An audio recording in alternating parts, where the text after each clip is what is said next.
어떤 할아버지가 갑자기 심장마비로 죽었어요. 그냥 얼마나 할머니가 좋아. 심장마비로 죽었으니. 병원에 가니까 의사가 딱 청진길 대더니 아유 할아버지 돌아가셨다고 심장마비로. 이제 간호사한테 다 처리해갖고 냉도실로 모시라고. 영안실로. 그래갖고 이제 영안실로 이렇게 할머니가 이제 이렇게 할아버지 뒤를 따라가는데 이 할아버지가 가다가 깨어난 거예요. 깨어나갖고 이제 할머니가 뒤 따라온단 말이야. 그러니까 아우 나 좀 살아났으니까 얘기 좀 해달라고 막 그러니까 이 할머니가 못 들은 척.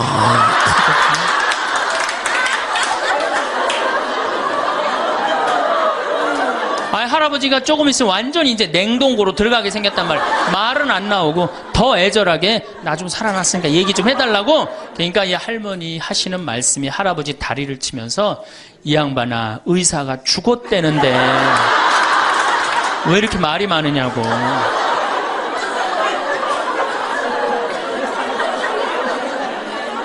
제가 경기도 광주 능평성당에 본당 신부로 있을 때 87살 먹은 루시아 할머니가 있었어요. 근데 이 할머니가 6.25 때 남으로 넘어왔어요. 근데 6.25 때 남편이 세상을 떠났어요. 그리고 아들 둘을 서울대 고대 상경대학을 졸업을 시켰어요. 혼자서 이렇게 아들들을 둘 다 은행장을 하고 있고 얼마나 할머니가 출세를 했어요. 그런데 이 할머니하고 아들 출세한 건 전혀 상관없어요. 이 할머니가 77부터 방에 들어누웠어요. 그러니까 10년 동안 방에 들어놓으면 무슨 생각밖에 안 들어요. 외롭고 정말로 아침부터 밤중까지 가만히 들어놓여 있는데 무슨 삶의 낙이 있겠어요. 내가 봉성체를 가면 할머니가 항상 제 손을 붙잡고 신부님 왜 레지오단원들이 방문도 안 오느냐고. 북에서 넘어왔으니 친척이 있어요? 누가 있어요? 아무도 없는데 레지오 단원들이 활동으로 방문을 해야 되는데 왜 이 성당은 방문도 안 하느냐고. 그래서 우리가 신설성당이라 그런 게 없어서 그렇다고 할머니. 그러면서 할머니가 내 손을 꼭 잡고 뭐라고 그러냐면 신부님은 하느님하고 잘 통하지 않으냐. 하느님하고 잘 통하니까 나 좀 빨리 데려가게 기도 좀 해줘라 하느님한테. 하느님 뭐 하시는 거냐. 나 좀 데려가지. 살 만큼 살았는데. 그러면 내가 이제 할머니 손을 꼭 붙잡고 뭐라고 그러냐면 할머니 걱정하지 마세요. 내가 성당 가서 어떻게 좀 해볼 테니까 걱정하지 마세요. 제가 그렇게 이제 할머니하고 봉송체를 한 6개월 동안 했는데 6개월 만에 아들이 밤에 전화가 왔어요. 신부님 우리 어머니 돌아가실 것 같다는 거예요. 왜 그러냐 그러니까 화장실에서 넘어져갖고 갈비뼈 2대가 부러진 거예요. 근데 이 할머니가 87인데 몸이 말랐어요. 이 갈비뼈 2대 부러지면은 그 나이에 똑 부러졌다고 그러는데 거의 즉사예요. 80 넘어갖고 뼈 부러지면 뼈가 안 붙어서 죽는 경우가 되게 많거든요. 그래서 내가 이제 병자 가방을 들고 쫓아갔어요, 할머니한테.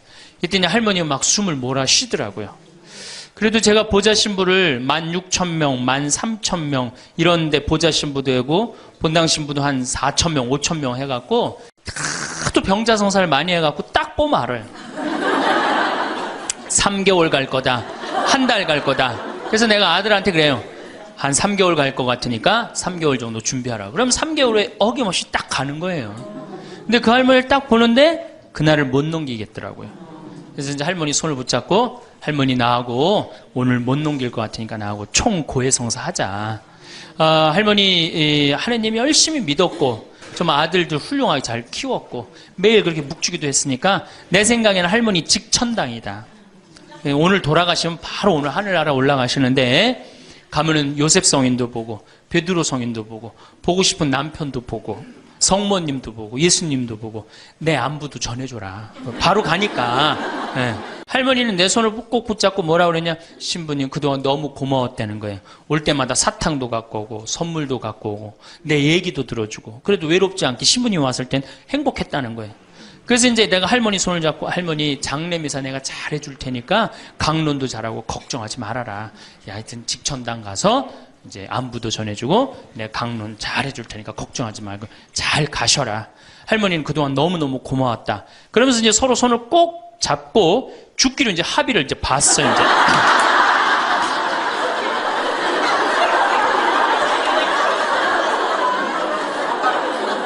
그래갖고 이제 본당에 와갖고 연령회장한테 연락을 했어요. 우리 그 루시아 할머니 돌아가실 것 같으니까 빨리 가서 임종경 해라. 그 사무장한테는 내가 이제 내일 아무래도 장례가 나을 것 같으니까 장례 준비를 해라. 이제 그리고 이제 기다리는데 일주일이 돼도 연락이 없고 2주일이 돼도 연락이 없는 거야. 한 달 만에 다시 봉성체 신청이 들어왔어요.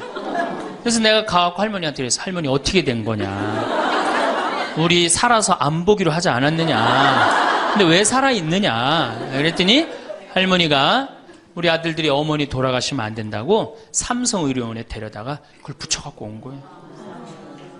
요즘 죽고 싶어도 못 죽어요. 요즘 죽고 싶어도 죽을만 하면 살려갖고 오고 죽을만 하면 살려갖고 오고 정말 그래요. 의술이 좋아갖고 죽고 싶어도 못 죽어요. 그래서 그때 이제 할머니가 이제 방에 누워갖고 그전에는 화장실이라도 다녔는데 이제는 이게 부러졌으니까 2년 동안 화장 못 가고 오줌똥을 며느리가 받아냈어요. 그 며느리도 참 착한 며느리죠. 90살이 됐어요. 이런 부활 때 돼갖고 내가 이제 봉송체를 나갔는데 할머니가 일어나서 나온 거예요. 날 마중을 나왔어요. 그리고 하시는 말씀이 신부님 이제 좀 일어나 다닐만 하다는 거예요. 이게 지금 가두션찬을 판국인데 일어나 다닐만 하다. 92살이 됐는데 이 할머니가 내가 성당을 줬는데 성당 어떻게 줬는지 구경하고 싶다고 이게 이불을 뒤집어 쓰고 성탄 전야미사에 나왔어요. 이제는 안 죽어요. 여러분들 정말로 내가 보통 이게 30년을 한 세대로 봅니다. 그렇죠? 그 60까지 결혼 30에서 60까지 정말 오래 사는 거예요. 근데 요즘은 이제 90까지 한 남자하고 60년을 살아요. 살만해요? 한 남자하고? 한 여자하고 한 남자하고 부부로 만나서 딱 30년 사는 게 가장 맞대요. 그래서 그걸 30년을 한 세대로 보는 거예요. 근데 이게 더블로 사네. 한 남자랑. 저는 생각 잘했죠. 장가 안 가고 혼자 사는 게 정말 좋은 거예요. 또, 내가 그 능평성당에 있으면서 겪었던 일인데, 이 할아버지가 73살이야. 요셉 할아버지가. 73살인데, 며느리가 나보다 1살 어려요. 또 마침 우리 고향 사람이야. 그래서 아주 참, 내가 이뻐했죠, 마음으로. 근데 이 며느리가 애를 4을 낳았어요. 그게 참 착해요. 누가 봐도. 그래서 다 효녀라고 그랬어요. 효부라고 그러고. 그 이렇게 보면은 정말로 성당도 열심히 나오고 시어머니 시아버지도 잘 모시고. 근데 나한테 와서 이제 개인적으로 신세 한탄을 할 때는 그러는 거예요. 신부님 시집살이 하기 너무 힘들다는 거예요. 우리 시어머니 시아버지는 아침 점심 저녁으로 따뜻한 밥만 원한다는 거예요. 8명을 아침 점심 저녁 밥 세끼를 한다고 생각해 보세요. 힘들겠어요? 안 힘들겠어요? 여러분들 힘들겠죠? 네. 그래서 내가 이제 그 마음으로 이제 새기고 할머니 할아버지들을 모시고 온천을 간 적이 있어요. 다 온천을 이제 끝나고 난 다음에 이제 우리 할아버지가 이제 73살 먹은 요셉 할아버지가 막걸리를 근사하게 드시더라고. 그래서 내가 할아버지한테 그랬어요. 한 잔 따라 드리면서 할아버지 왜 밥 세끼를 집에서 먹느냐? 한 끼 노인정 가서 먹어라. 아니, 노인정 가서 친구들하고 고스톱도 치고 바둑도 두고 그러면 치매도 안 걸리고 그렇게 전심 한 끼 나가서 먹으면은 며느리도 아침 다 상 치고 난 다음에 학부형도 만나고 친구들도 만나고 아니 며느리가 무슨 징역 사는 것도 아니고 아침 전심 저녁 세 끼를 다 차려줘야 되니 얼마나 힘드냐. 그랬더니 이 할아버지 저한테 화를 내는 거예요. 신부님 난 노인정 가기 싫다는 거예요. 아니 왜 노인이 노인정 가기 싫으냐. 그랬더니 이 할아버지가 저한테 명언을 했어요. 무슨 명언을 했냐면 형들이 심부름을 시켜서 가기 싫다는 거예요.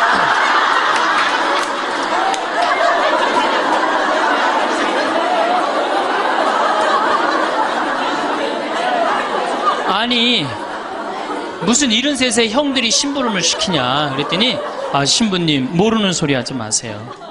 자기가 딱 나타나면은 술 받아와라, 라면 끓여라 그런다는 거예요. 그래서 노인정 가기 싫다는 거예요. 제가 그때 너무 충격을 받아갖고 벌써 5년 전 얘기예요. 수원에 있는 아버지한테 가서 물어봤어요. 아버지 노인정 가세요. 그때 아버님이 73이셨어요.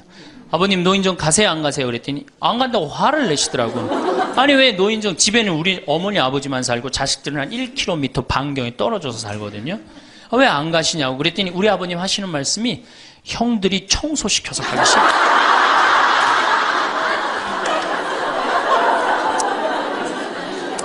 제가 알아보니까 75살 이하를 청노인이라고 그래요. 청년 노인이라는 거예요. 청년 노인. 이제 안 죽어요. 제가 여기 3년 전에 수원 고등동 성당에 95살 먹은 할머니가 오셔갖고 래프팅 하고 가셨어요. 배 타는 거 있죠? 그래서 내가 그때 그랬어. 할머니 참 죽기 전에 이렇게 래프팅도 하고 가니까 너무 좋다고 그랬더니 그 할머니가 나도 원이 없다고 이렇게 이 나이에 래프팅 배 타고 강에 래프팅을 했다고. 작년에 97인데 또 와서 또 하고 갔어요. 그러니까 여러분들 100살 산다는 거 지금 막연한 얘기가 아니에요. 여러분들 100살 산다는 게 확실하게 여러분들은 앞으로 남은 인생이 50년 남아있어요. 이렇게 오래 살 줄 모르고 지금부터 이제 중요한 얘기예요. 지금부터 잘 들어요. 지금부터 이렇게 오래 살 줄 모르고 있는 돈 없는 돈 자식한테 다 물려줬어. 얼마를 물려주느냐. 이게 이제 큰일이에요. 자식 대학 하나 졸업시키는데 2억 5천 들어갑니다. 둘 졸업시키면 5억이에요. 부부가 은퇴해서 죽을 때까지 우리가 지금 필요한 현금이 5억이에요. 자식 둘 대학만 안 보내면 뭐예요? 딱 노후대책연금 딱 확보하는 거예요. 독일은요, 얘가 똑똑하고 안 똑똑하고 중학교 때 갈라버려요. 그래서 대학 나오는 사람 별로 없어요. 그리고 중학교 때 머리 나쁜 놈은 어떻게 해? 기술 배워갖고 기술을 배워갖고 월급 별 차이 없어요. 근데 우리는 돌머리든 돌머리가 아니든 다 대학을 가잖아요. 내가 깡통이야. 깡통인지 안 깡통인지 여기 지금 젊은 엄마들 꽤 왔는데 딱 보면 알아요, 몰라요? 알죠? 이 깡통한테 있는 돈 없는 돈 다 쏟아붓어. 그래갖고 이 깡통이 천재가 되면 모르는데 겨우 원서만 넣으면 되는 대학을 나왔단 말이야. 그래갖고 취직을 못해. 그래갖고 놀고 있어. 근데 중요한 건 내 주머니가 이 깡통한테 쏟아 넣느냐고 내 주머니가 뭐가 됐어? 깡통이 됐어. 이 집 뭐 하는 집안이에요? 깡통 차는 집안 되는 거예요. 생각 잘 하셔야 됩니다. 태양은 2번 아름다워요. 뜰 때 아름답고 질 때 아름다워요. 근데 태양은 제가 뜨는 태양을 아주 구름 한 점 없는 뜨는 태양을 보면 뜰 땐 후딱 떠버려요. 이상하게. 근데 질 때 보면은 참 하염없이 져요. 우리 인생하고 똑같아요. 우리도 태어날 때 귀한 대접을 받고 죽을 때 귀한 대접을 받아야 돼. 근데 태어날 때는 후딱 뜨는데 이게 죽을 땐 60부터 죽지도 않으면서 참 하염없이 진단 말이에요. 그러니 여러분들 이렇게 돈도 안 모아놓고 죽지도 않고 이게 문제 심각하지 않아요? 나이를 먹으면 3가지가 이제 고통이 옵니다. 첫 번째, 몸이 아파요. 그렇죠? 60년, 70년 썼으면은 눈도 안 보이고, 귀도 안 들리고, 허리도 아프고, 그렇죠? 네, 아픈데 많아요. 그러니까 자꾸 짜증을 부립니다. 짜증을 자꾸 부리고 신경질을 자꾸 부려요. 그러니까 할머니들이 나이를 먹으면 먹을수록 도사가 돼야 되는데 나이를 먹으면 먹을수록 점점 애가 돼가는 거예요. 그러니까 손자 손녀들이 맨날 할머니 보고 우리 할머니 맨날 신경질 부린다고. 생각해보세요. 머리 하얗지, 얼굴 쭈글쭈글해지, 이빨은 빠져갖고 여기도 쭈글쭈글해지. 웃어도 전찬을 판국에 거기서 막 신경질 부리고 짜증 부리면 어느 자식이 그걸 보면서 행복해하고 오랫동안 좋은 마음으로 모실 수 있어요. 그래서 저는 90살 넘은 장례미사, 90살 먹은 할머니 장례미사를 본당 신부가 해줬는데 며느리가 70이다. 그러면은 본당 신부는 장례미사 하자마자 바로 교황청에 연락해갖고 이 70 먹은 며느리, 90살까지 모시고 산 이 며느리 바로 교황청에 연락해서 시성식 해줘야 돼. 이 며느리. 본당 신부 꼭 할 일이에요. 기적심사 필요 없어요. 그냥 90살까지 모시고 산 것만 해도 뭐예요? 기적이에요, 기적. 안 버리고. 제가 어저께 식사하면서 잠깐 그런 얘기 들었는데 필리핀에 자식이 집 팔고 들어오면은 모시겠다고 그러는데 버린 자식이 있었다며요. 그리고 또 뭐 캐나다에 며칠 전에 또 어디에서 나왔다고 그러더라고. 자식이 그렇게. 여러분들 그게요 남 얘기 아니에요. 여기 노인대학 많이 온다고 그러죠. 제가 노인대학은 1박 2일을 합니다. 그럼 제가 이런 강의를 끝나면 절 찾아오는 할머니들이 참 많아요. 신부님 내 얘기입니다. 그러면서 쫙 얘기하면 어떤 자식까지 있느냐면 생활 그 보조금 나오는 것까지 뺏어가는 자식들이 있어요. 여러분들 얘기야 무슨 아이고 여러분들 지금 자식 걱정할 때가 아니에요. 자, 몸이 아프면은 이제 이가 이제 문제가 생겨요. 그렇죠? 치과에를 갑니다. 치과에를 갔더니 의사 선생님이 하시는 말씀이 할머니 틀니로 하려면 300만 원, 걸으려면 500만 원, 임플란트로 하려면 3천만 원입니다. 이 돈 있어요, 없어요? 없습니다.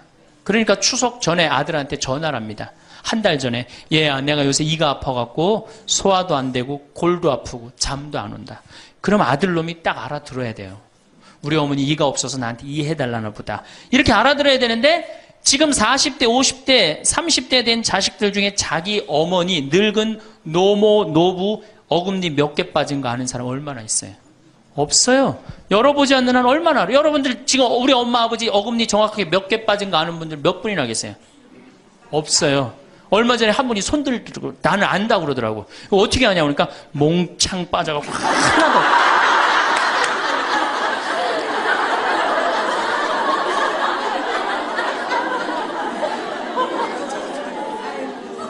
그러지 않는 한 자기 부모님 어금니 몇 개 빠진 거 아는 사람 없어요. 제가 지금 강의를 한 10만 명 이상 했는데 정말로 아는 사람들 없어요.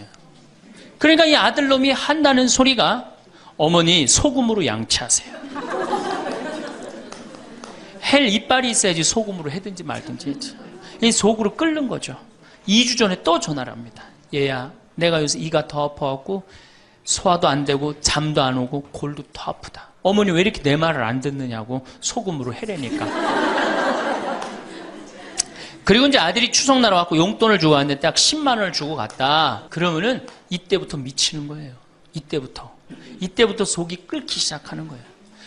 젊었을 때는 자식 키우는 재미로, 보는 재미로 그렇게 했는데 지금은 이제 내 몸 하나도 이제 건사하기 힘들고 죽지도 않으니까 막 속이 막 미치는 거예요. 어디 가서 얘기하고 싶은데 창피해요, 안 창피해요? 창피합니다. 그러니까 이제 누굴 찾아오냐면 이제 본당 신부를 찾아옵니다. 저를 이제 찾아오는 거죠. 신부님, 내 말 좀 한번 들어보세요. 할머니들이 이제 내 말을 들어보라고 그러면은 이제 몸 아픈 거, 아들이 이해 안 해준 거 이런 것만 하면 내가 다 알아듣는데 우리 할머니들은 내 말 좀 들어보라고 그러면은 꼭 어디서부터 시작하냐면 대동아 전쟁부터 이제 시작해요.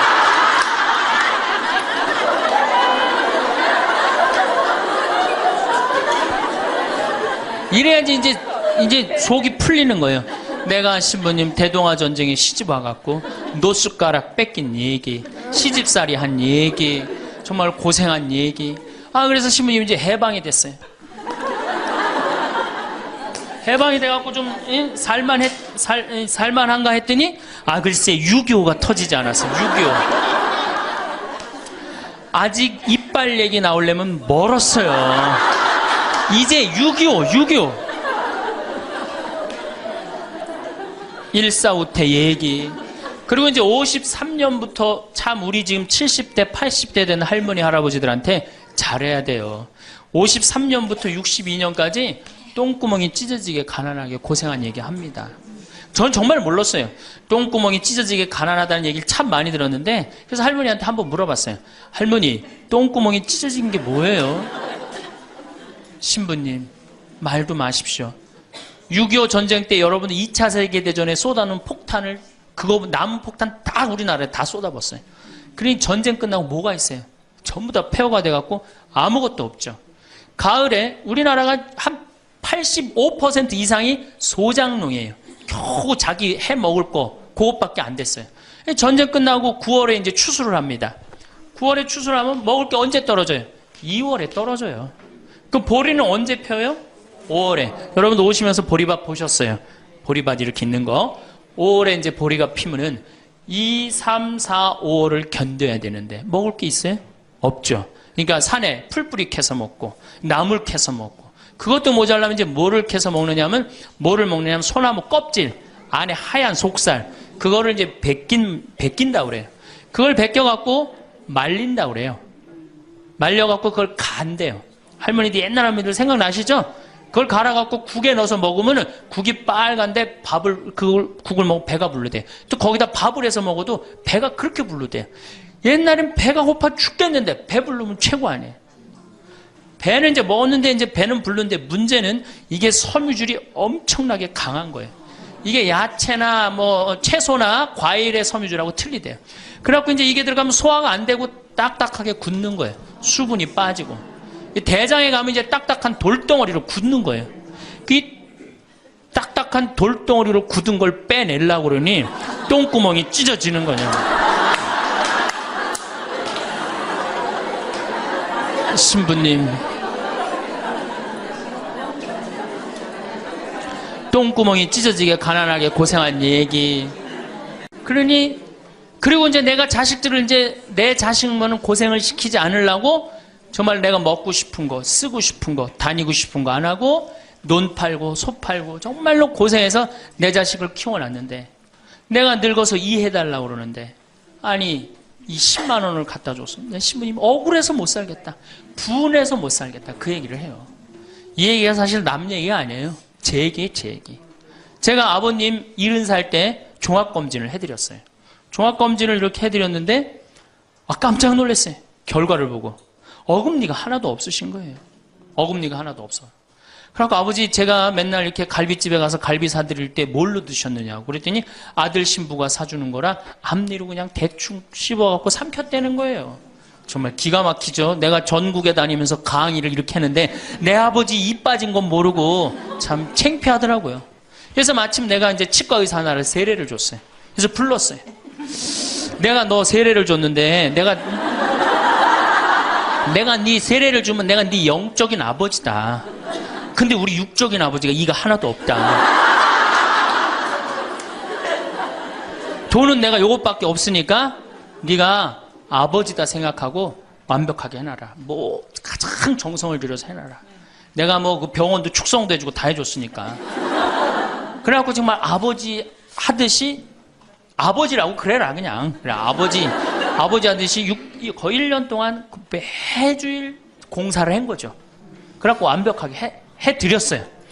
그 다음부터 이제 갈비집에 가도 이제 심지까지 뜯어 드시고, 그 다음부터 이제 지리산 꼭대기까지 뛰어 올라갔다 뛰어내렸다. 두 번째, 친구가 없어요. 이거 아주 중요한 겁니다. 몸 아픈 거. 여러분들, 여기 이제 할머니, 할아버지도 몇 분 계신데, 자, 내가 돈에 주머니가 없어. 그럼 바깥에 나가고 싶어, 안 나가고 싶어요? 당연히 안 나가고 싶어요. 내가 저 모임에 나가갖고 뭘 한번 얻어먹었어. 그 다음에 내가 그 친구한테 사줘야 되는 내가 돈이 없어. 그 다음 만나게 돼요? 안 만나게 돼요? 나이 먹어갖고 돈이 없으면 자신이 없어져요. 자신이 없어져요. 그러니까 여러분들 초등학생이 학원비가 50만 원, 지금 중학생이 70만 원, 고등학생이 90만 원이에요. 그러면은 내가 이 90만 원 중에 20만 원만 떼어서 어머니 용돈 줘봐. 우리 어머니 신나서 살걸? 근데 내 자식 학원비 90만 원 안 아까운데 부모 30만 원 용돈? 여러분들 지금 자식들이 부모한테 용돈 얼마 주는 줄 아세요? 1년에 100만 원 줘요. 그 나누면 8만 원이야, 8만 원. 그걸 받으려고 있는 돈 없는 돈 대동아 전쟁부터 고생해가면서 그렇게 키워요. 이제는 부모 자식지간의 효의 개념은 끝났어요. 효는 끝났다고 그래요. 많은 사회학자들이 효는 끝났다. 사랑만 남아있다는 거예요. 이 얘기도 이제 제가 곧 할 거예요. 자, 친구가 없으니까 속이 좁아져요. 그렇겠어요? 안 그렇겠어요? 아니, 친구들이 있으면 얘기도 좀 하고 속도 풀고 그러면 속이 좀 이렇게 맺혔던 것도 풀잖아요. 집안에서 이제 친구가 없으니까 가만히 방 안에서 이제 뒷방 벽에 이제 어느 학자가 우리나라 노인을 뭐라 그래요? 쥐처럼 깜깜한 방에서 웅크리고 앉아있다고 그래요. 우리 할머니들이 내가 봉송체 가면 하고 있는 일이 깜깜한 방에서 진짜 웅크리고 앉아있어요. 쥐처럼. 그러니까 할 일이 뭐가 있어? 벽에다가 인생 복귀하는 거죠. 대동아 전쟁 생각하고 한숨 한 번 쉬고 6.25 생각하고 한숨 한 번 쉬고 이빨 안 해준 거 생각하고 한숨 한 번 쉬고 여름에 냉면을 먹고 싶어. 그러면은 큰아들이 사줄래나 둘째 아들이 사줄래나 막내 아들이 사줄래나 기다렸는데 한 놈도 안 사줘. 그러면 언제 그걸 갖고 있다가 터트려요? 추석 때 터트립니다. 내가 옆집 할망구는 그 자식들이 와서 갈비도 사주고 냉면도 사줬다는데 나는 자식이 6, 7인데 나한테 냉면 사주는 자식 하나도 없다고. 냉면이 얼마나 해요? 5,000원, 10,000원이면 하죠? 그럼 자기 돈으로 사 먹으면 되는데 우리 할머니, 할아버지들은 자기가 자기를 위해서 돈 쓰는 걸 할 줄 알아요? 몰라요? 몰라요. 정말 이거 큰 문제예요. 냉면 먹고 싶으면은 상해 가서 사 먹으면 될 거 아니야. 그런데 그걸 기다리고 앉아있어. 그러니까 한을 쌓는 거지. 5,000원을 가지고. 큰 아들이 사줄래나 둘째 아들은 사 먹으면 되는 걸. 그럼 행복한데. 그래갖고 이제 냉면 못 얻어 먹은 거 아들이 이제 퇴근해갖고 들어옵니다. 아들이 퇴근해갖고 들어오면요. 참 문제는 뭐냐면은 아들이 들어오면은 어떻게 하면 돼? 내가 여러분들 나이 먹어갖고 싸움을 안 걸면요. 자식들이 말을 안 해줍니다. 그러니까 아들하고 싸움을 거는 거예요. 너 이빨 10년 전에 안 해줘갖고 나 이거 쪼글쪼글 해갖고 이제 아무것도 못한다고 그러더라. 아들이 듣다 어머니 그만하세요. 한 번만 하면 100번째예요. 그럼 이게 안 먹히나 보다 그래서 방에 들어왔고 또 이제 벽에다 복귀한 것 중에 그래 냉면 못 얻어먹은 거 들고 쫓아나가. 옆집 할망구 냉면도 얻어먹었다는 난 냉면도 못 얻어먹었다. 그럼 아들이 한마디 합니다. 어머니 그러려면 나가 죽어라. 몸 아프죠? 친구 없죠? 뭐만 남느냐면 자존심만 남습니다. 근데 그 자존심에 나가 죽어라? 그럼 미치는 거예요. 어디 가서 자식이 나가 죽으라 그러는데 얘기할 때가 있어요? 없어요? 여러분들 나가 죽으라 그러는 거 아들이 50%, 며느리가 16%, 딸이 14%, 그 다음에 늙은 부부가 서로 나가 죽으라고 20%. 나가 죽으라는 말 듣는 비율이 그렇대요. 그냥 어디 가서 얘기하긴 창피하고 또 이제 본당 신불 또 찾아옵니다, 이제. 그래서 저한테 얘기를 해요. 신부님, 내 말 좀 들어보라고. 이제 할머니가 이제 또 내 말 좀 들어보라고 그러면 이제 또 대동아 전쟁부터 이제 시작을 합니다. 해방, 6.25, 똥구멍이 찢어지게 가는. 내가 이렇게 키웠는데 나부로 나가 죽으라고 그런다고. 이제 늙었으니까 필요 없다고 나부로 나가 죽으라고 그런다고. 여러분들 그런 소리 이제 듣습니다. 왜 죽지도 않고 이렇게 오래 사느냐고 분명히 자식들한테 그런 소리 들어요. 100살까지 산다고 생각해봐요. 그것도 자식한테 얹혀서 100살 산다고 생각해보세요. 이제는 자식하고 늙어서 같이 산다는 생각은 꿈도 꾸면 안 돼요. 늙어서 이제 나 어떻게 살아야 돼? 나 혼자 자식한테 폐 안 끼치고 오래 사는 게 누구하고 좋은 관계 유지하는 거야? 자식하고 좋은 관계 유지하는 거예요. 어쨌든 나가 죽으라고 그러니까 이제 미치는 거죠. 그래갖고 이제 다 듣고 이제 할머니가 나한테 그래. 신부님 나 꽃동네 좀 바래다 줄라. 난 자존심 상해서 저 집에서 도저히 못 살겠다. 그럼 내가 할머니한테 그래. 할머니 꽃동네는 아무나 가는 게 아니에요. 안 돼요. 그저 새벽에 그 꽃동네 앞에 내려다만 주면 그 다음부터 내가 다 알아서 할 테니까 신부님은 꽃동네 앞에까지만 바래다 달. 내가 이제 다 듣다가 할머니한테 그래요. 할머니 그 자식 키웠을 때 속상한 적 있었어요? 없었어요? 속상한 적 많았죠. 7살, 10살 미운 오리 새끼 그때 말 안 들을 때 할머니 그 아들한테 속상하면 뭐라고 그러셨어요? 그렇지, 나가 죽어라 그랬죠. 네. 할머니 그냥 나가 죽으라고만 그랬어요? 아니요, 나가 되져라. 그러면 7살, 10살 먹은 자식이 자존심이 안 상했겠느냐? 자존심이 상했지만 그 아이는 참고 살았다. 참고 살았다. 너무 엄마가 천하의 엄마가 나가 죽으라 했지만 나갈 때가 있어야지 걔가 나갈 거 아니야. 자존심이 상했지만 참고 살았다. 이제 누구 차례다? 할머니가 참고 살 차례다. 아들도 나가 죽으라 그랬을 때 참고 살았다면 이제는 할머니가 나가 죽으라 할 때 참고 살 차례다. 지금 나가면 누가 할머니를 걷어줄 거냐? 오로지 부모라는 이유 하나로 한 집에 살아주는 것만 해도 고맙게 생각하고 할머니가 할머니의 노년을 할머니의 남은 생애를 준비하지 못한 할머니 잘못이다. 누구 탓할 거 아무것도 없다. 그럼 무슨 생각을 하는지 가서 참고 살아요. 참고 살아야지 어떻게 할 거야. 이제 안 죽으면서 진짜 문제가 발생합니다.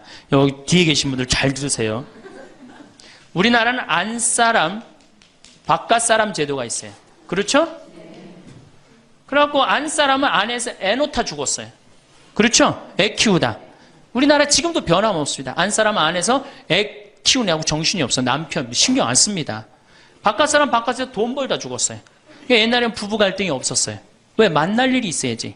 안 사람 안에서 애 놓다 죽고 바깥 사람 바깥 돈 벌다 죽었으니까 만나야지 갈등이 생길 거 아니야. 서양은 20대 만나갖고 안 맞으면 30대 바꾸고 30대 만나갖고 안 맞으면 40대 바꾸고 40대 만나갖고 안 맞으면 50대 바꾼 부부가 애인같이 살아요.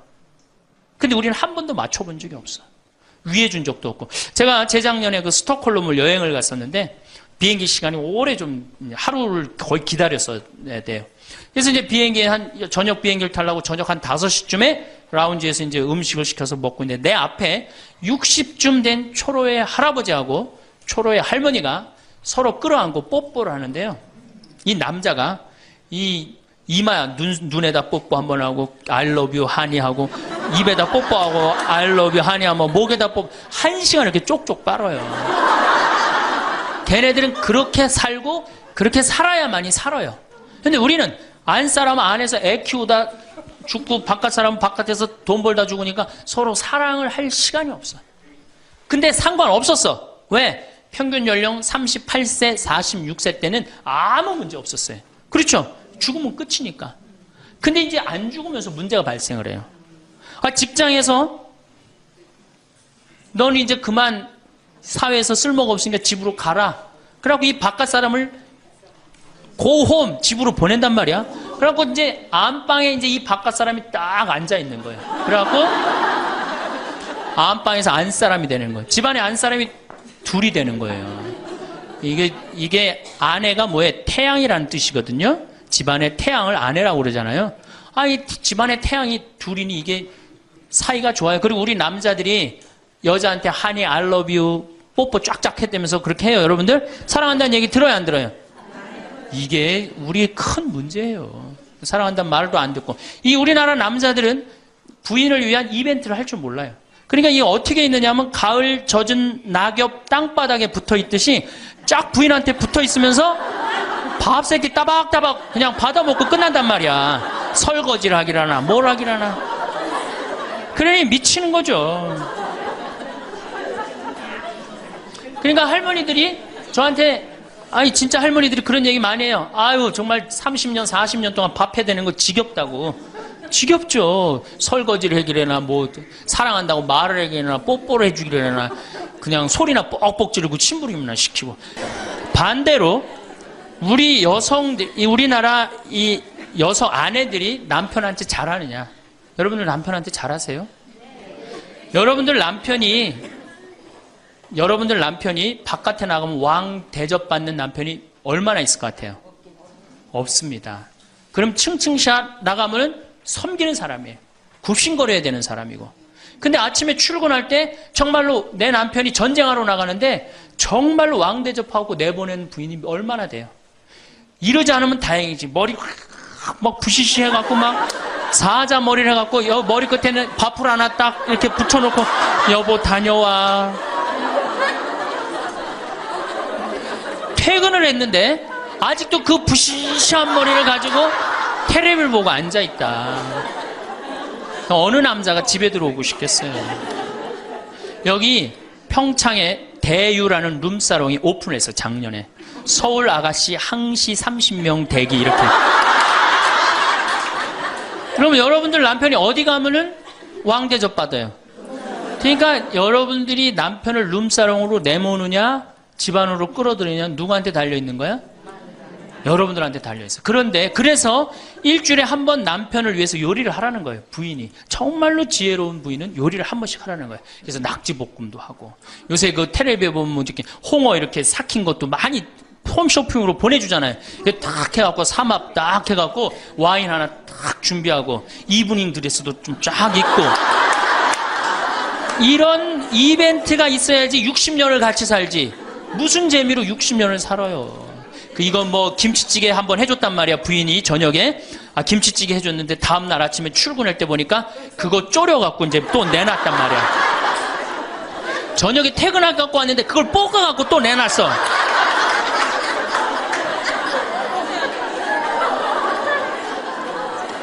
여러분들 자식한테 쏟는 거 반만 남편한테 해보세요. 여러분들 아마 얻고 살 거예요. 나이 먹어서 유일한 친구가 누굽니까? 남편이고 아내밖에 없어요. 제가 평택에서 본당 신부를 할 때 할머니 한 분이 남편이 평생 바람 피고 노름하고 술 먹고 나가서 딴살림했어요. 근데 이 할아버지가 늙어갖고 중풍이 걸린 거예요. 중풍이 걸려갖고 반신불수가 되고 집에 들어온 거예요. 그러니 이 할머니가 믿겠어요, 안 믿겠어요? 밉죠. 나만 보면은 빨리 죽었으면 좋겠다. 매일 입버름처럼 했어요. 그러니까 이 할아버지가 또 말도 못하는 중풍이 이제 와갖고 고해성사를 이제 이렇게 할머니하고 할아버지하고 같이 들어와요. 그래갖고 이제 할머니가 이제 할아버지 잘못한 걸 다 나한테 얘기를 해줘요. 그러면은 할아버지가 그걸 받아들이면 되는데 안 받아들입니다. 할머니를 때리는 거예요. 내가 언제 그랬느냐. 그러니 난 내가 봐도 야, 저 할아버지 양심도 없구나. 그냥 젊었을 때 저러더니 늙어서 고해를 대신까지 해주는데 얼마나 고마워.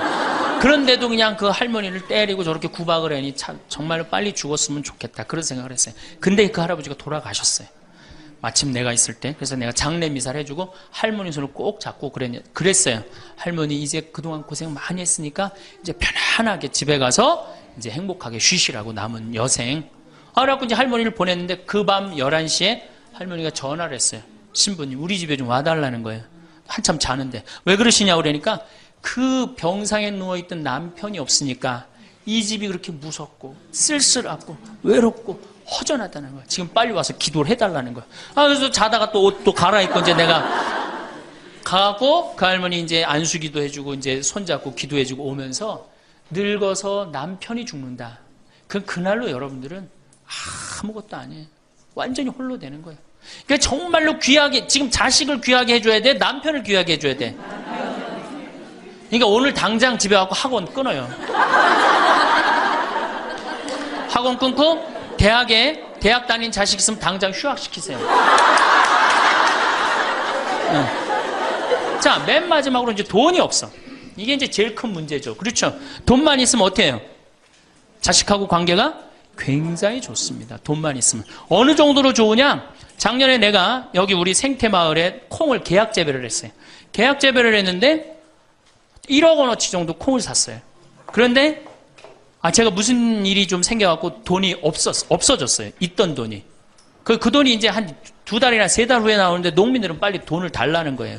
이 계약 재배해갖고 왜 안 주냐. 그래갖고 쩔쩔 매는데 꼭 요맘때예요.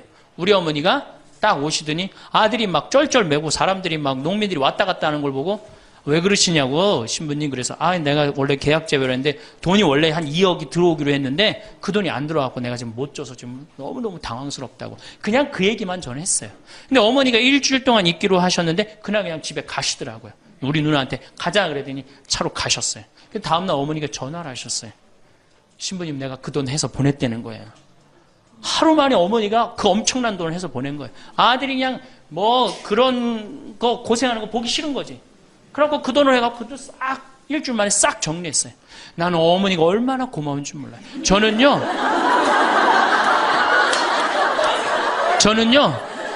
우리 어머니가요 안 죽었으면 좋겠어요.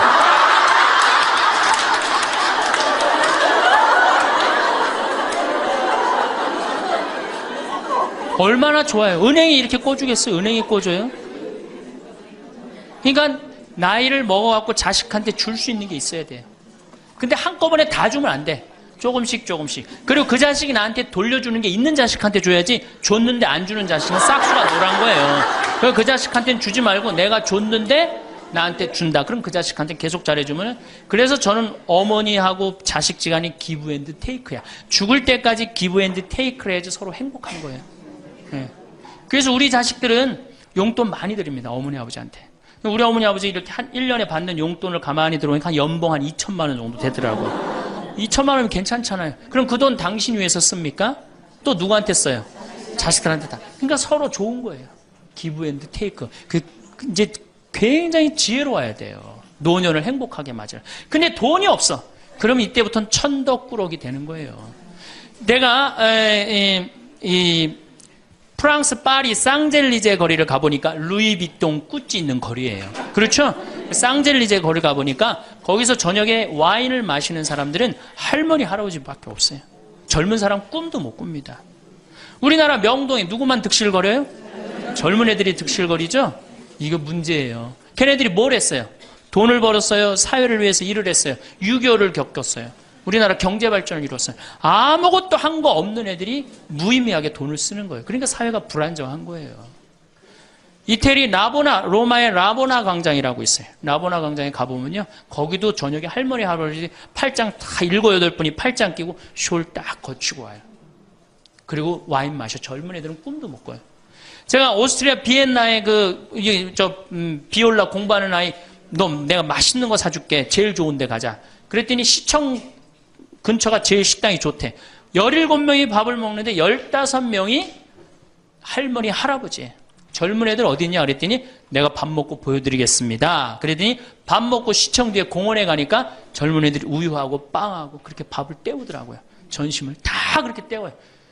젊은 애들 왜 여기 젊은 애들이 식당에서 밥 꿈도 못 꿉니다. 스포츠카 할머니, 할아버지들이 타고 다니지 젊은 애들 못 타고 다닙니다.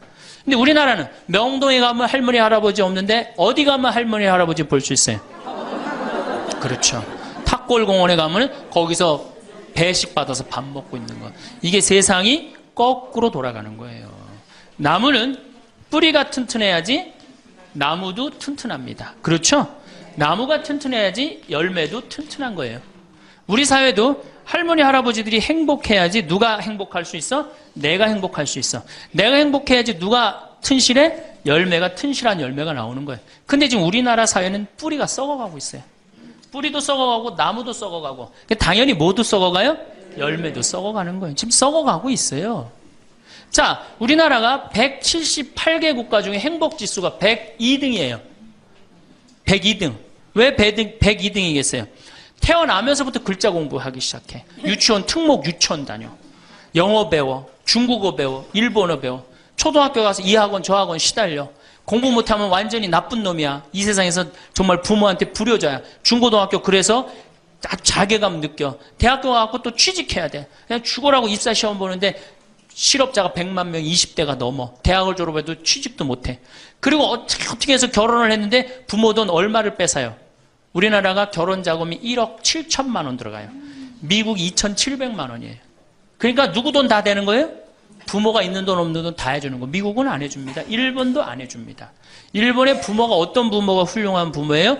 결혼식 때 10만엔 부조하는 부모 훌륭해요. 100만 원 부조하는 부모가 훌륭한. 그 더 이상 안 해줘요. 근데 우리는 있는 거 없는 거 다 해줘.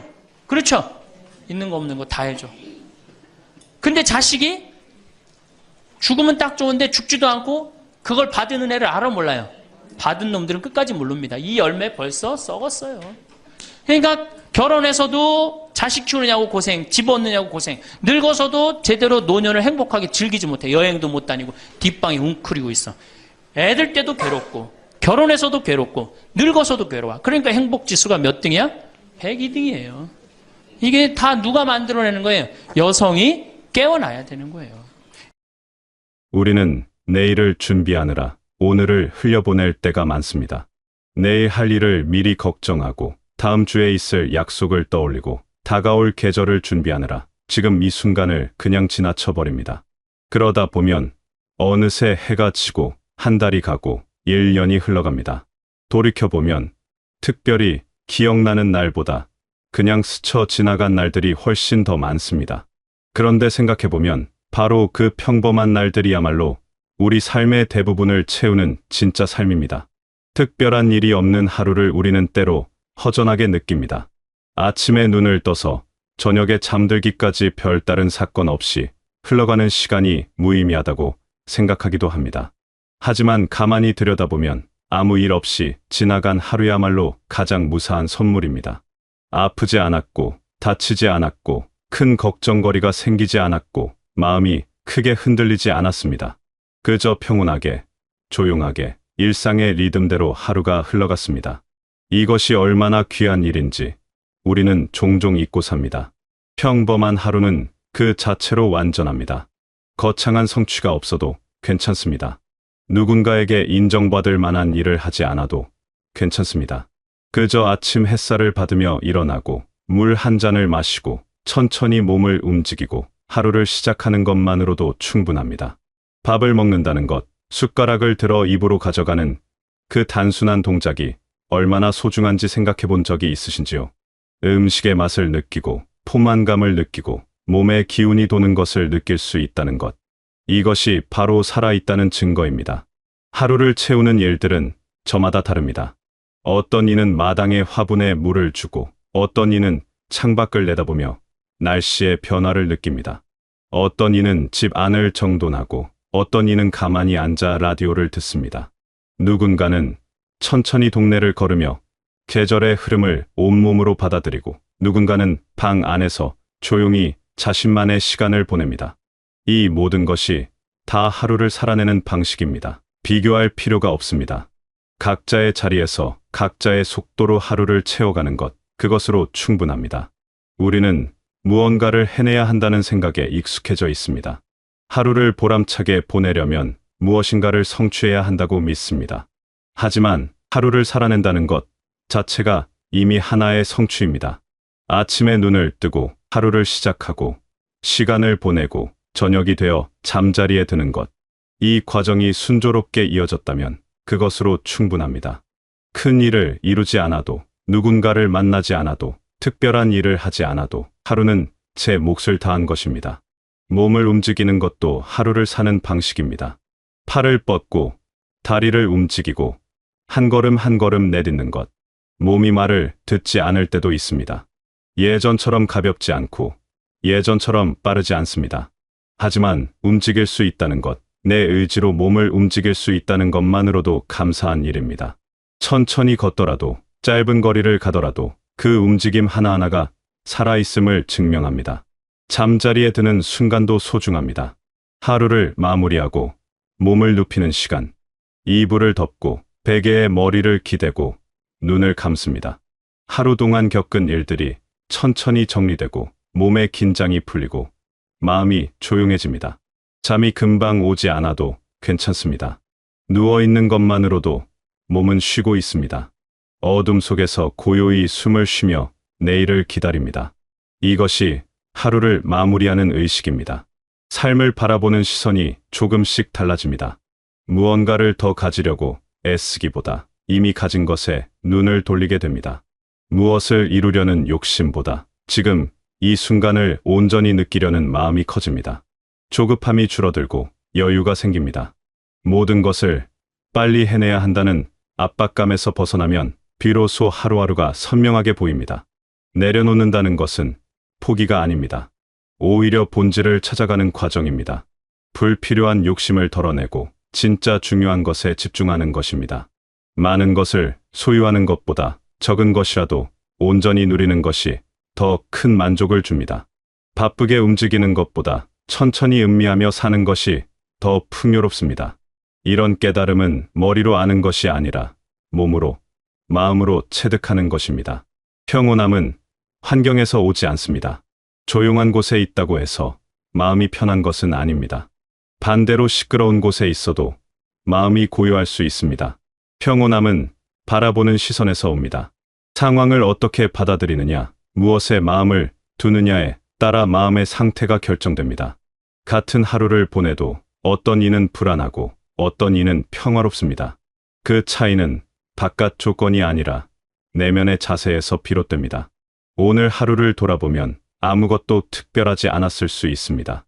계획했던 일을 다 하지 못했을 수도 있고 기대했던 만큼 의미 있는 시간을 보내지 못했을 수도 있습니다. 하지만 그래도 괜찮습니다. 완벽한 하루란 없습니다. 모든 하루는 그저 흘러가는 시간일 뿐입니다. 중요한 것은 그 시간 속에서 우리가 숨 쉬고 느끼고 존재했다는 사실입니다. 하루를 잘 보냈는지 판단하는 기준도 달라질 수 있습니다. 많은 일을 해냈는지가 아니라 마음이 편안했는지를 기준으로 삼을 수 있습니다. 누군가와 다투지 않았는지, 자신에게 너무 가혹하지 않았는지, 작은 것에 감사할 수 있었는지를 돌아볼 수 있습니다. 이런 질문들은 겉으로 드러나는 성과와는 관계없지만 삶의 질을 결정하는 핵심입니다. 아침에 눈을 떴다는 것. 이것이 첫 번째 선물입니다. 어제 잠들었다가 오늘 다시 깨어났습니다. 당연한 일처럼 느껴지지만 당연한 것은 하나도 없습니다. 매일 아침 눈을 뜬다는 것은 기적과 같은 일입니다. 새로운 하루가 주어졌습니다. 다시 한번 살 기회가 생겼습니다. 이것만으로도 감사할 일입니다. 하루 동안 만나는 작은 순간들도 선물입니다. 따뜻한 물로 손을 씻을 때, 창문을 열어 바람을 맞을 때, 편안한 옷으로 갈아입을 때, 좋아하는 음식을 먹을 때, 이런 사소한 순간들이 모여서 하루를 이룹니다. 특별한 사건이 없어도 이런 작은 행복들이 있으면 하루는 충분히 의미 있습니다. 비가 오는 날도 선물입니다. 빗소리를 듣고 빗방울이 창문을 두드리는 소리에 귀 기울이고 젖은 땅의 냄새를 맡습니다. 맑은 날도 선물입니다. 햇살이 방 안으로 들어오고 하늘이 높고 푸릅니다. 흐린 날도 나쁘지 않습니다. 부드러운 빛이 눈부시지 않게 세상을 비춥니다. 모든 날씨가 각자의 아름다움을 가지고 있습니다. 받아들이기에 따라 모든 날이 좋은 날이 될 수 있습니다. 혼자 있는 시간도 소중합니다. 고요함 속에서 자신과 마주할 수 있습니다. 아무도 방해하지 않고 아무것도 요구하지 않는 시간. 그저 존재하는 것만으로 충분한 시간입니다. 생각이 천천히 흐르고 마음이 자연스럽게 정리됩니다. 외롭다고 느낄 수도 있지만 외로움도 삶의 일부입니다. 모든 감정을 있는 그대로 느끼고 받아들이는 것, 그것이 온전히 사는 방법입니다. 누군가와 함께하는 시간도 귀합니다. 말을 많이 나누지 않아도 같은 공간에 있다는 것만으로도 위안이 됩니다. 함께 밥을 먹고 나란히 앉아 텔레비전을 보고 짧은 이야기를 주고받습니다. 크게 웃을 일이 없어도 잔잔한 미소가 오갑니다. 이런 평범한 순간들이 관계를 이어갑니다. 거창한 이벤트가 없어도 일상을 함께 나누는 것만으로도 충분히 가까운 사이입니다. 기억은 선택적입니다.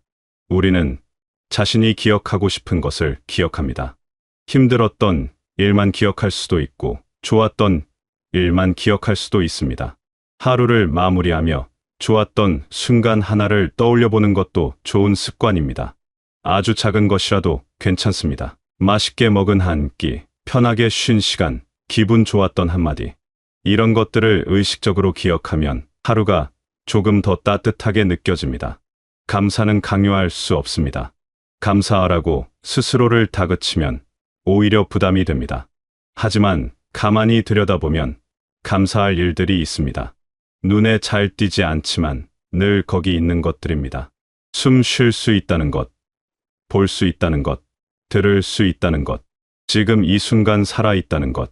이런 기본적인 것들이 사실은 가장 큰 축복입니다. 내일을 걱정하는 것은 자연스러운 일입니다. 앞으로 무슨 일이 일어날지 모르니까 불안합니다. 하지만 내일은 아직 오지 않았습니다. 우리가 할 수 있는 것은 오늘을 잘 사는 것뿐입니다. 오늘 할 수 있는 일을 하고, 오늘 느낄 수 있는 것을 느끼고, 오늘 누릴 수 있는 것을 누립니다. 그렇게 오늘을 충실히 살다 보면 내일도 자연스럽게 올 것입니다. 후회도 마찬가지입니다. 어제 했던 일, 하지 못한 일을 후회하는 것도 자연스럽습니다. 하지만 어제는 이미 지나갔습니다. 되돌릴 수 없습니다. 후회하는데 에너지를 쓰기보다 오늘을 조금 더 나은 방향으로 살아가는 데 집중하는 편이 낫습니다. 완벽한 하루를 살려고 애쓰기보다 그저 최선을 다해 오늘을 대하는 것으로 충분합니다. 오늘을 선물처럼 받아들이는 것은 마음의 태도입니다. 하루하루가 선물이라고 생각하면 조금 더 소중히 대하게 됩니다. 함부로 흘려보내지 않게 됩니다. 작은 것에도 눈길이 가고 사소한 것에도 마음이 머뭅니다. 같은 하루를 살아도 느끼는 깊이가 달라집니다. 하루를 잘 마무리하는 것도 중요합니다. 무엇을 했든 무엇을 하지 못했든 하루가 끝나면 그것을 받아들입니다. 자책하지 않습니다. 자신에게 너그러워집니다. 오늘 하루도 수고했다고, 내일은 또 내일의 하루가 있다고 스스로를 다독입니다. 이런 마무리가 있어야 편안하게 잠들 수 있습니다. 누구나 힘든 날이 있습니다. 몸이 아프거나 마음이 무겁거나 이유 없이 우울한 날도 있습니다. 그런 날에도 하루는 지나갑니다. 견디기만 해도 충분합니다. 무엇을 해내려고 애쓰지 않아도 됩니다. 그저 하루가 지나가기를 기다립니다. 그것도 하루를 사는 방법입니다. 모든 날이 좋을 수는 없습니다. 힘든 날도 삶의 일부입니다. 웃을 수 있는 날은 더욱 소중합니다. 무언가가 재미있어서 기분이 좋아서 이유 없이 그냥 웃게 되는 순간. 웃음은 몸과 마음을 가볍게 만듭니다. 얼굴 근육이 움직이고 목소리가 나오고 기분이 환해집니다. 자주 웃지 못해도 괜찮습니다. 가끔씩 찾아오는 웃음만으로도 하루는 밝아집니다. 하루의 의미는 각자 다릅니다. 누군가에게는 무엇을 이루는 것이 의미일 수 있고 누군가에게는 그저 평온하게 지나가는 것이 의미일 수 있습니다. 정답은 없습니다. 각자가 자신에게 맞는 방식으로 하루를 채워가면 됩니다. 다른 사람과 비교할 필요가 없습니다. 나의 하루는 나만의 것입니다. 오늘 하루를 무사히 보냈다면 그것으로 충분합니다. 큰 사고 없이, 큰 아픔 없이 하루를 마무리할 수 있다면 감사한 일입니다. 웃을 수 있었다면 더욱 좋고 웃지 못했어도 괜찮습니다. 중요한 것은 숨 쉬며 살았다는 것, 하루를 경험했다는 것입니다. 그것이 바로 살아있다는 증거입니다. 지금 이 순간, 이 글을 듣는 여러분은 살아 계십니다. 숨을 쉬고 있고, 생각하고 있고, 느끼고 있습니다. 이것이 바로 가장 큰 선물입니다. 내일 무슨 일이 일어날지 모르고, 다음 주가 어떨지 알 수 없지만, 적어도 지금 이 순간은 여기 있습니다. 이 순간을 온전히 느끼는 것, 그것이 오늘을 선물로 받아들이는 방법입니다. 하루하루가 쌓여 일주일이 되고, 한 달이 되고, 1년이 됩니다. 그렇게 삶이 이어집니다. 거창한 계획이나 큰 목표가 없어도 괜찮습니다. 그저 하루하루를 성실하게 살아가는 것만으로도 삶은 의미가 있습니다. 오늘 하루를 소중히 여기는 마음이 쌓이면 삶 전체가 소중해집니다. 삶은 결국 하루하루의 연속입니다. 먼 미래를 걱정하기보다 오늘 하루를 잘 대하는 것이 더 현실적입니다. 오늘 할 수 있는 일을 하고, 오늘 만날 수 있는 사람을 만나고, 오늘 느낄 수 있는 것을 느낍니다. 그렇게 오늘에 충실하다 보면 어느새 내일이 오고 또 다른 오늘이 됩니다. 평범한 하루가 얼마나 귀한지 우리는 잃고 나서야 깨닫곤 합니다. 건강할 때는 건강의 소중함을 모릅니다. 평온할 때는 평온함의 가치를 모릅니다. 하지만 지금 이 순간 특별한 문제 없이 하루를 보내고 있다면 그것이 얼마나 감사한 일인지 알아차릴 수 있습니다. 지금 이 평범함이 사실은 가장 특별한 선물입니다. 하루를 마무리하며 스스로에게 말해줍니다. 오늘도 잘했다고, 내일도 괜찮을 거라고, 걱정하지 말라고. 이런 다정한 말 한마디가 마음을 편안하게 합니다. 자신에게 가장 친절한 사람이 되어줍니다. 누가 알아주지 않아도 스스로 알아줍니다. 오늘 하루를 살아낸 자신을 격려합니다. 지금 살아있는 이 하루가 이미 가장 큰 선물입니다. 내일을 기약할 수 없기에 오늘이 더욱 소중합니다. 과거는 지나갔고 미래는 오지 않았습니다. 우리에게 있는 것은 오직 지금뿐입니다. 이 지금을 허투루 보내지 않는 것, 그것이 삶을 소중히 여기는 방법입니다. 여러분의 오늘 하루가 평온했기를, 작은 기쁨이 있었기를, 무엇보다 무사했기를 바랍니다. 그리고 내일도, 모레도 계속해서 이런 평범하고 소중한 하루들이 이어지기를. 여러분이 하루하루를 선물처럼 받아들이며 감사한 마음으로 살아가시길 바라겠습니다.